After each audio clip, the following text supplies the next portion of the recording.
없지만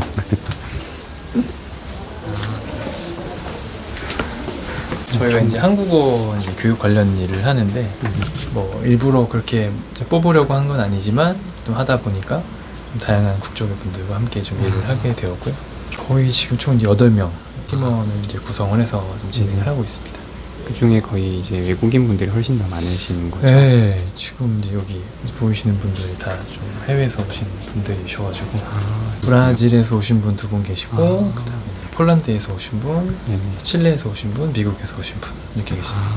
거의 소통은 영어로 다 하시겠네요. 네, 한국어 다들 잘 하시는데요. 근데 이제 업무 진행할 때는 좀 빨리빨리 해야 되고 서로 다 빨리 알아들어야 되니까 그때는 좀 영어로 주로 소통을 하는 편이에요. 선생님 계시는 네. 서울 창업 허브 한번 소개 한번.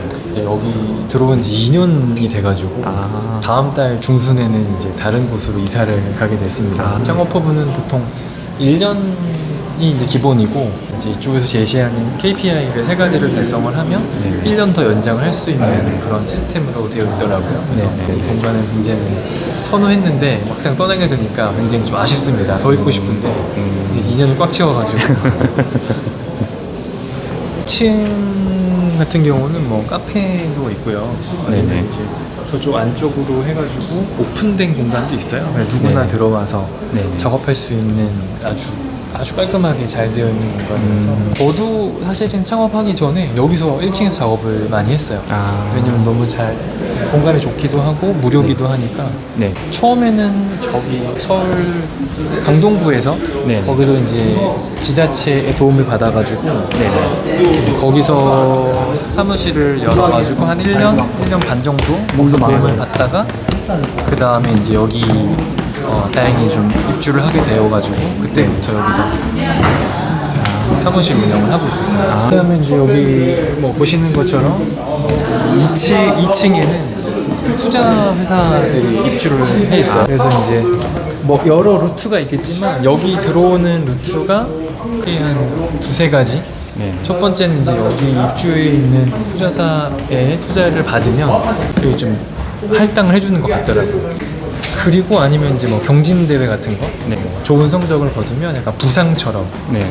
그 다음에 1년에 한 번 정도 공개적으로 그냥 입주를 받는 것 같아요. 저희 같은 경우는 이제 경진대회에서 다행히 또 좋은 이제 결과를 얻어가지고 그 부상으로 여기 들어오게 됐습니다.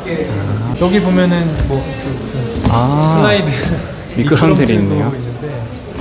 저희 이제 외국에서 저희 구독자분들이 가끔 한국에 오시면 네네. 사무실 방문들을 해주세요. 네네. 그럼 이제 보통 여기 미끄럼틀 좀 태워주고 여기 뭐 이렇게 촬영하는 공간도 있나 보네요. 오네요. 네, 여기가 이제 3층에 있는 스튜디오. 들어가도. 제가 4시부터 예약을 해가지고 총 4시. 네, 그래서 여기서 뭐 이런저런 촬영도 필요한 팀들 같은 경우에는 여기서 촬영을 진행할 수 있습니다.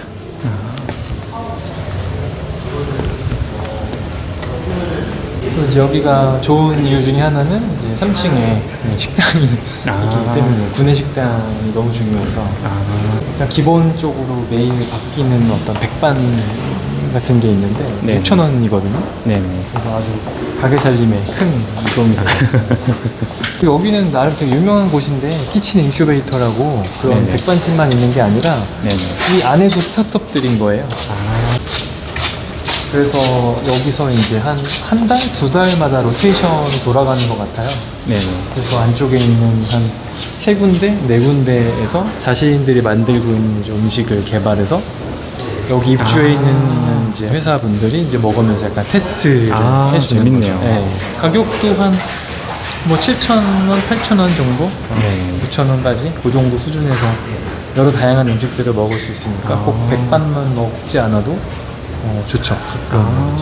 햄버거도 있고, 뭐 샐러드도 있고, 스파게티도 있고. 또 계속 바뀌니까 또 다양한 음식 먹어볼 수 있어서 그 부분도 좋은 것 같습니다. 자기소개 한번 부탁드립니다.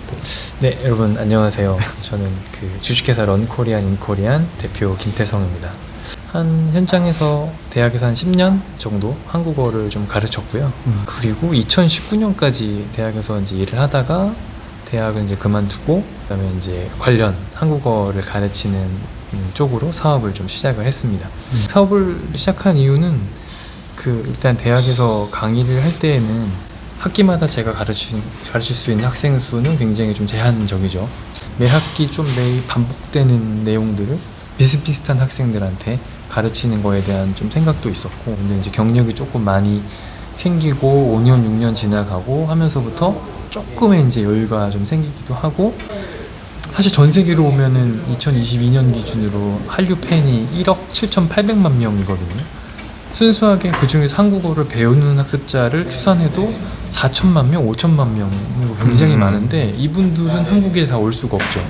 왜냐면 어학연수를 와야 되는 거잖아요. 네. 거꾸로. 그래서 이분들한테 내가 지금 알고 있는 한국어의 정보나 이분들한테 내가 한국어를 좀 가르쳐주면 좋겠다. 그 방법은 뭘까? 온라인밖에 없다는 생각이, 대학원에 한국어 교육 전공으로 입학을 하자마자 사실은 온라인 강의를 하려고 한번 스스로 찍어보기도 했었는데 바로 포기했죠. 왜냐면 아직 한국어 교육 경험이 없었기 때문에 어떻게 가르쳐야 되는지 모르겠더라고요. 그래서 그렇게 한 10년 정도 경험을 쌓고 이제 완전 잘 뭐 이런 건 아니지만 좀 해볼 수 있지 않을까? 좀 준비가 돼 있지 않았을까라고 생각을 해서 다른 저랑 같이 공동 저자분 선생님하고 같이 교재를 써서 그걸 기반으로 이제 유튜브에 강의를 올리기 시작하면서 좀 사업이 시작됐다고 볼 수 있겠습니다. 좀 어떤 좀 특화된 좀 서비스로 이렇게 유튜브로 먼저 한국어 강의를 찍어서 올리고 또 교재를 계속 개발하는 기간을 좀 긴 기간 동안 가졌고, 한 지금 21만 명 정도의 구독자분들이 계시고요. 채널명이 뭔가요? 채널명은 저희 회사명입니다. 런코리안 인 코리안이라고 검색을 하면 나오게 되는데 당연한 수순이기도 한데 강의만 쭉 올리는 것으로는 이제 한국어를 충분히 배울 수 있게 해주긴 좀 어렵겠다라고 해서 마치 이제 어학당에서 하는 것처럼 왜 어학당에 가면 외국인들이 한국어를 잘 마스터해서 졸업을 할까? 왜 우리가 미국으로 어학연수를 갔다 오면 그나마 영어를 좀 하게 될까? 라고 생각을 해보면 좋은 수업은 기본이 되는 거고, 바로 좀 이렇게 복습도 해야 되는 거고, 복습한 걸 가지고 충분히 말하기 연습까지 되어야 자연스럽게 외국어를 잘하게 되는 거 아닐까라고 하는 이제 결론에 이르렀고, 그래서 지금은 저희가 그런 저희 좋은 한국어만으로 한국어를 배울 수 있는 그런 수업과 그다음 바로 수업에 이어지는 과제, 그리고 대화 연습, 이 세 가지만 다 묶이면 대학 어학당 정도 수준의 비슷한 결과를 온라인으로 공부를 해도 얻을 수 있다라고 생각을 해서 이 세 가지를 한데 묶어서 서비스로 이제 우리 이용자들한테 제공을 하는 것을 지금 목표로 열심히 개발을 하고 있습니다. Hi. Hi. Could you introduce yourself? Yes, sure. I am Priscilla. I am from Brazil. I've been living here in Korea for a year now, and I am CTO of the company. I really like coding and K-pop. That's why I'm here. Brazil is really far from here. Yes. Why did you choose to come to Korea? I started to study Korean from our channel, our YouTube channel, Learn Korean. So I started to study from that. At the time, I was living in Canada, and I was working there. And one time I saw a post on our YouTube channel saying that they had like a developer position open if someone would like to work for them, which is here. It would be nice to have someone that likes to know or to learn about Korean and that has a development background. So then I applied and I did interviews and then I was hired and then I moved. As a foreign worker in Korea, what is the advantage or disadvantage in living in Korea or working here? I'm not great at Korean yet, so that's a very good advantage. And I was also lucky to be working on a startup. I believe since we are still a smaller company, I have a lot of support from people that are working here, not only in work-related stuff, but in my life in general, about living here. So because of them, I had some challenges as being a foreigner. For example, with personal stuff like housing, this other stuff. But for work related, everything went smoothly. But basically because of our people. Could you say something like advice to the people who want to work in Korea? You should just try, because you never know what will happen unless you try it. And although it's like can be a little overwhelming in the beginning, it's just normal work, so we can overcome the challenges together as long as we talk and we have a good communication. Could you introduce yourself briefly? Yes. Hello, I'm Jean Lee. Korean name is Lee Ji-won. I came from the United States, specifically from San Francisco, and I'm currently the head of product for Learn Korean in Korean company. And I've been so fortunate to be able to come here and be supported fully by and the team members and the company as well. Could you explain the reason why you came to here in Korea? For one, everybody in the States now loves Korea. There's been a huge transition and a huge burst of people trying to learn Korean, come to Korea, following the K-wave, which includes K-pop, K-dramas, and all of that. But also not only that, I am nationality-wise Korean. Both of my parents are Korean, and growing up in America, I feel like before the K-wave, a lot of times you were discriminated against for being kind of a different race. So I really wanted to just be American, and I really rejected the Korean culture.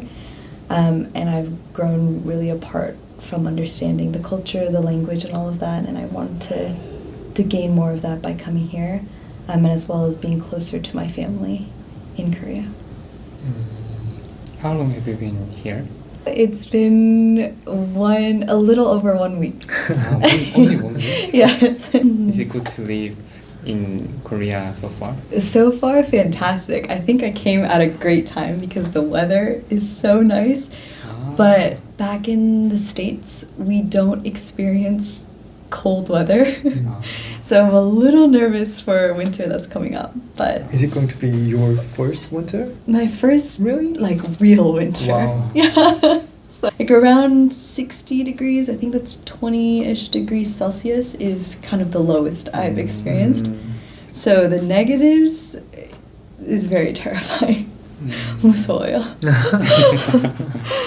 So I heard that you have worked in the very famous company in United States like Amazon, Amazon, Tesla. Tesla. Mhm.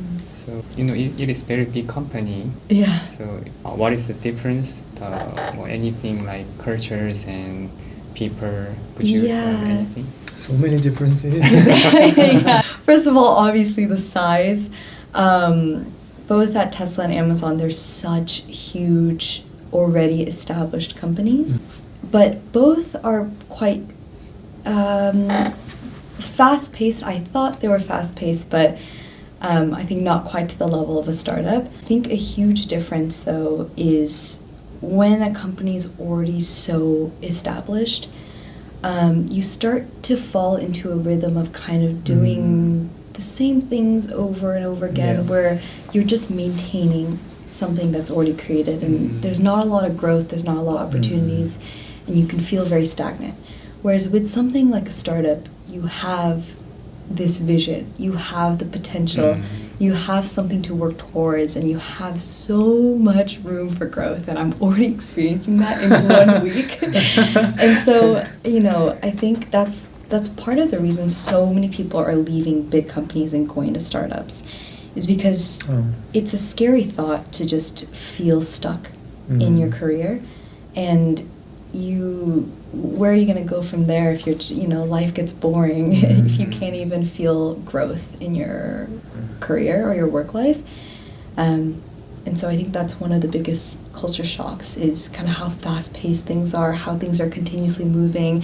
There's kind of something to work towards rather than feeling just kind of like, oh, I'm just maintaining something that's already Yeah, happening. feels like maybe it's a part of a huge system. Yeah, you're a small part of like a small fish in big pond, whereas like big fish in small pond kind of thing. Yeah. Then how long will you stay in Korea you want? As long as I can. Please. Yeah. 오케이. 약간 너무 영어를 많이 이렇게 들어가지고 오랜만에 영어를 너무 많이 들었어요. 한국어 교육의 역사가 아직 길지 않아서 오프라인도 길지 않은데 온라인은 사실 더 짧거든요. 그래서 아직 사실은 다 이제 시작하는 단계라고 저희는 생각을 하고 있어서 한국어를 배우는 대로 바로 말하고 쓸 수 있게 하자라고 하는 게 저희 모토거든요. 그래서 단순하게 한국어의 지식을 배우는 게 아니라 마치 우리가 영어를 지식으로 배웠듯이 그런 게 아니라 한국어를 배웠으면 배운 대로 바로바로 말할 수 있고 쓸 수 있게 하는 것이 저희 교육적인 좀 목표가 되겠습니다. 좀 이 외국인 분들이 한국에서 일하는 것들 그리고 막 이런 현상들 미래는 좀 어떨까? 노령화는 벌써 시작이 됐고 아이를 낳지 않는 문제 그럼 당연히 이제 노동 인구가 줄어든다는 가장 큰 문제가 생기는 거거든요. 그동안은 외국인 분들도 많이 오셔서 한국에서 일을 하시는데 블루컬러 중심의 노동자분들이었다면 개발자들, 그러니까 고학력, 화이트 컬러 중심으로 이제는 외국인 분들도 모셔와야 될 수밖에 없는 상황이 이제 오고 있는 거라고 생각을 하거든요. 그래서 사실은 저희도 이제 한국 개발자를 처음엔 당연히 뽑으려고 생각을 했지만 현실적인 문제가 바로 부딪히더라고요. 요즘에 실제로 해외에 그 엔지니어 분들 많이 섭외하는 걸로, 채용하는 걸로 알고 있거든요. 한국에 오지 않아도 그냥 원격으로도 그렇게 CTO라는 직함을 주고 해외에 그냥 거주하고 계신 상태로도 일을 하는 경우를 많이 보는데 그런 것도 굉장히 보편화될 거라고 보고 한국에 들어오시는 분들도 굉장히 많아질 거라고 생각을 하고 있습니다. 저희도 외국인 분들이 저희 팀에 많이 계시는데 이분들하고 조금 성공적인 물론 사업도 성공을 하지만 어떤 성공적으로 이분들이 우리 한국에 있는 작은 스타트업에서 출발을 해서 회사가 성장을 할 때 외국인 분들과 함께 우리와 함께 성장하는 모습을 보여주게 된다면 굉장히 좋은 선례가 되지 않을까라고 좀 생각을 합니다. 알겠습니다.